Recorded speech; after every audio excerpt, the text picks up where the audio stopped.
আসসালামু আলাইকুম ওয়া রাহমাতুল্লাহি ওয়া বারাকাতুহু। আলহামদুলিল্লাহি রাব্বিল আলামিন ওয়া সাল্লাল্লাহু ওয়া সাল্লাম আলা নবিয়িনা মুহাম্মদ ওয়া আলা আলিহি ওয়া সাহবিহি আজমাইন। প্রিয় দর্শক শ্রোতা, আজকে আমাদের সংক্ষিপ্ত আলোচ্য বিষয় হচ্ছে আল গীবাতু মিন কাবাইরিদ যুনুব। গীবত করা, চুগলখড়ি করা, মানুষের পিছনে পরনিন্দা করা বা মানুষের পিছনে তার অনুপস্থিতিতে তার আইব ত্রুটি বর্ণনা করা কবিরা গুনার অন্তর্ভুক্ত।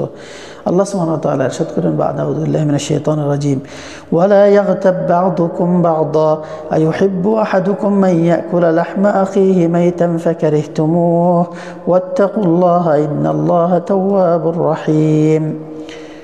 আল্লাহ সুবহানাহু ওয়া তাআলা বলেন, তোমাদের কেউ অপরজনকে নিন্দা করো না, পরনিন্দা করো না, বা তার চুগলখড়ি করো না, অপরজনের চুগলখড়ি করো না, অপরজনের অনুপস্থিতি তাকে নিয়ে সমালোচনা করো না। তোমরা কি পছন্দ করবে তোমার মৃত্যু ভাইয়ের মাংস খেতে চাইবে? অবশ্যই সেটা তোমরা অপছন্দ করবে। অতএব তোমরা আল্লাহকে ভয় করো এবং জেনে রাখো আল্লাহ সুবহানাহু ওয়া তাআলা তওবা গ্রহণকারী এবং দয়াময়।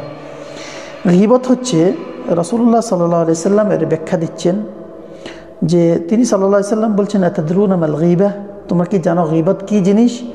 ক্বালু আল্লাহু ওয়া রাসূলুহু আ'লাম, আল্লাহ এবং তার রাসূল ভালো জানেন, তারা উত্তর দিলেন। তখন তিনি বলছেন, ক্বালা যিকরুকা আখাকা বিমা ইয়াকরাহ, তোমার ভাই যেটা অপছন্দ করে তাকে নিয়ে সেই বিষয়ে আলোচনা করা, মানুষের সামনে তার অনুপস্থিতিতে তাকে নিয়ে তার সেই বিষয়টি নিয়ে উপস্থাপন করা, সেটি হচ্ছে গীবত। তারা বলল, কিলা আফারাইতা ইন কানা ফি আখি মা আকুল, যদি আমার ভাইকে নিয়ে যা বলছি তা যদি অবশ্যই তার মধ্যে থেকে থাকে, বা তার সেই যদি সেই দোষে দূষিত হয়ে থাকে, সে যদি সেই কর্মে লিপ্ত হয়ে থাকে, তাহলে কি সেটা গীবত হবে? তখন রাসূলুল্লাহ সাল্লাল্লাহু আলাইহি সাল্লাম বলছেন, ইন কানা ফিহি মা তাকুলু ফাকাদ ইগতাবতা ওয়া ইল্লাম ইয়াকুন ফিহি ফাকাদ বাহাত্তা, যদি তার মধ্যে সেই দোষ ত্রুটি থাকে তাহলে তাকে তুমি গীবত করলে, তাকে নিয়ে তুমি গীবত করলে, তার অনুপস্থিতিতে তার দোষ ত্রুটি বর্ণনা করলে, এটা হচ্ছে গীবত, আর এটি হারাম। আর যদি তার মধ্যে সেই ত্রুটিটি না থাকে তাহলে তাকে তুমি মিথ্যা অপবাদ দিলে, তাকে তুমি মিথ্যা অপবাদ দিলে, আর এটা এর চেয়ে মারাত্মক, এই চাইতে মারাত্মক।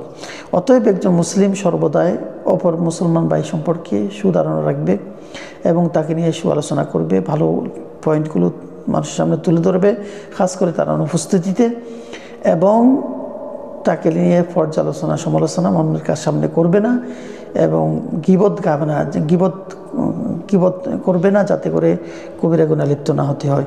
কারণ মুসলমানের জীবন যেমন রক্ত এবং তার ইজ্জত সবই সংরক্ষিত, আল্লাহ তাআলা সংরক্ষণ করছেন, তাকে নিয়ে কোনো ছিনিমিনি খেলা যাবে না। আল্লাহ তাআলা আমাদেরকে সঠিক বুঝ দান করুন, এবং সব ধরনের গীবত থেকে, পরনিন্দা থেকে, মানুষের পিছনে চুগলখড়ি করা থেকে আল্লাহ তাআলা আমাদের সবাইকে হেফাজত করেন, রক্ষা করেন, এবং আমাদের দুনিয়া এবং আখিরাতে সমস্ত বিপদ আপদ দূর করেন, এবং সমস্ত আযাব থেকে আমাদেরকে আল্লাহ তাআলা মুক্ত করেন। হাদা ওয়া সাল্লাল্লাহু আলাইহি ওয়া সাল্লাম আলা নবিয়িনা মুহাম্মদ ওয়া আলা আলিহি ওয়া সাহবিহি আজমাইন। আসসালামু আলাইকুম ওয়া রাহমাতুল্লাহি ওয়া বারাকাতুহু।